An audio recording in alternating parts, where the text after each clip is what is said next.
Halo, Assalamualaikum warahmatullahi wabarakatuh. Terima kasih sudah datang dan menonton channel YouTube saya. Pada kesempatan kali ini, saya akan menjelaskan tentang materi titik laras dan vokal. Nah, materi titik laras dan vokal ini materi kelas 10 seni karawitan. Nah, perkenalkan nama saya Aji Cahya Gumlar. Saya guru seni karawitan Betawi SMK Negeri 57. Ya, baik, masuk materi titik laras. Nah, materi ini ada di KD1, yaitu intinya memahami sejarah dan perkembangan titik laras. Nah, sebelum itu kita harus tahu dulu apa itu pengertian dari titik laras pada umumnya. Jadi titik laras sebenarnya hampir sama dengan musik modern. Tapi umumnya titik laras ini penyebutan yang digunakan untuk musik tradisional.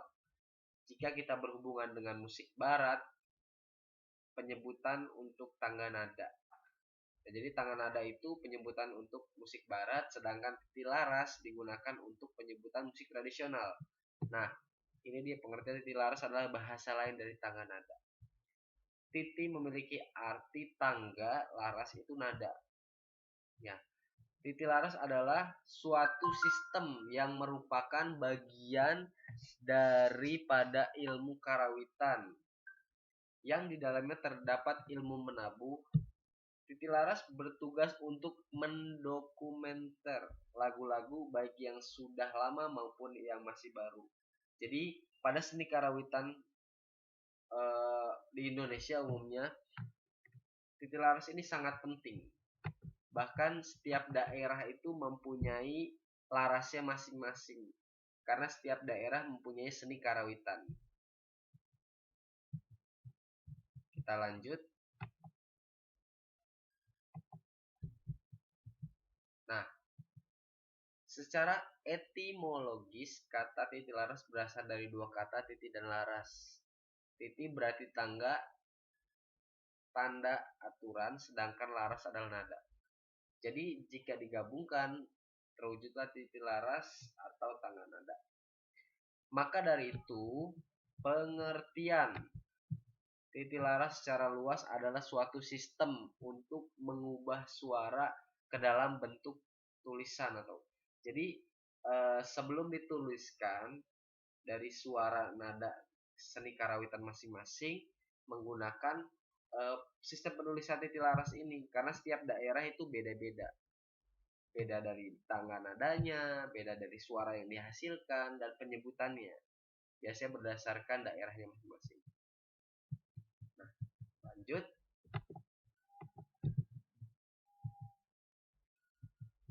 Nah, ini dia nama daerah yang memiliki titik laras. Sunda, Jawa, Bali, Betawi. Ada juga Minang. Jadi ini daerah-daerah yang memiliki titik larasnya masing-masing dan berbeda-beda. Nah, di sini ada jenis titik laras. Ada titik laras Kapatihan.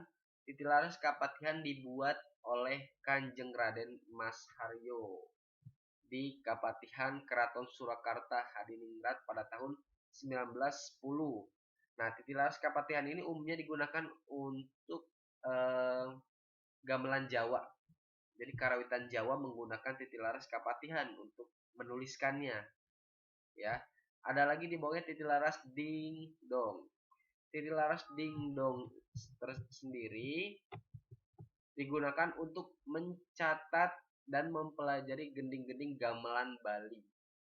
Ini diutarakan menurut Atik Supandi, berdasarkan hasil penelitian Kokar Bali. Jadi jika di Jawa dikenal dengan titik laras Kapatihan, di Bali dikenal dengan titik laras Ding Dong. Nah, ada lagi titik laras Sariswara atau Dewantaran. Titik laras Sariswara atau Dewantaran digunakan dan diciptakan oleh Ki Hajar Dewantara untuk mengajarkan gamelan Jawa. Jadi selain ada titilaras Kapatihan, ada lagi titilaras Sariswara atau Dewantara. Nah, yang keempat, titilaras Daminatila. Titilaras ini diciptakan oleh Raden Mas Ahyar Angga Kusumadinata untuk karawitan Sunda. Jadi pada titilaras Damina ini digunakan pada karawitan Sunda. Nah, lanjut. Titilaras sangat erat hubungannya dengan seni karawitan. Setiap daerah memiliki karawitan dan terdapat penyebutan laras yang berbeda-beda. Di antaranya karawitan Sunda, karawitan Jawa, karawitan Bali, karawitan Minang, dan karawitan Betawi. Nah, untuk pembahasan materi kali ini lebih fokus ke titilaras karawitan Sunda dulu. Kita bahas dulu apa itu titilaras satu-satu karena banyak yang harus kita pelajari dari titilaras dan kita harus bisa membandingkan, bisa menjelaskan, bisa memainkan titilaras tersebut. Nah, titilaras dari karawitan Sunda ditemukan oleh tadi Raden Mahyar Angga Kusumadinata yang selama hidupnya ia dedikasikan untuk meneliti dan mencari materi tentang titilaras Sunda. Nah, kata Daminatila ini dihasilkan dari pecahan kata ada, adiminangka, pranataning laras. Nah, pada laras karawitan Sunda terbagi dalam 3, laras Salendro, laras Pelok, dan laras Madenda. Laras Salendro, nah ini, bercabang menjadi laras-laras lainnya yaitu laras Madenda dan laras Tegung. Jadi pangkal utamanya di laras Salendro sebelum ada laras Pelok, Madenda, dan laras Tegung. Jadi laras Salendro dulu paling atas. Sisanya pecahan dari laras Salendro ini. Laras ini tetap berorientasi pada nada-nada dalam Salendro.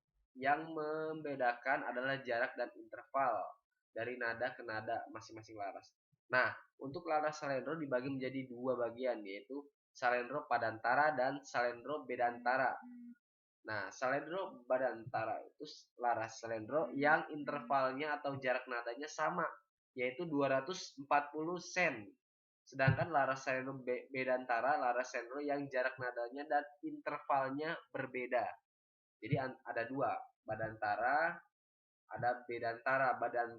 Padantara itu larasnya sama, sennya 240 sen, sedangkan laras Salendro Bedantara itu berbeda-beda intervalnya. Nah, laras Salendro digunakan sebagai acuan dalam penggunaan laras yang lain dalam karawitan Sunda. Nah, ini jaraknya. Ini Salendro yang atas, Salendro Padantara yang sama yaitu 80 sen. Nih, jaraknya dia 240. 240 semua sama.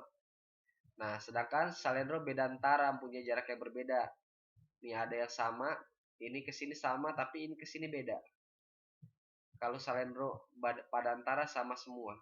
Nah, ini S ini singkatan dari ini, Singgul, G Galimer, P Panelu, L Loloran, T Tugu, S balik lagi sama Singgul.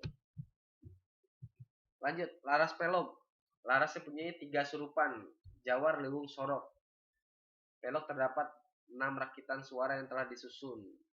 Nah, pada umumnya nada pelog itu beda sama musik barat. Kalau musik barat itu do re mi fa sol naik, tapi kalau nada tradisi turun dari atas ke bawah.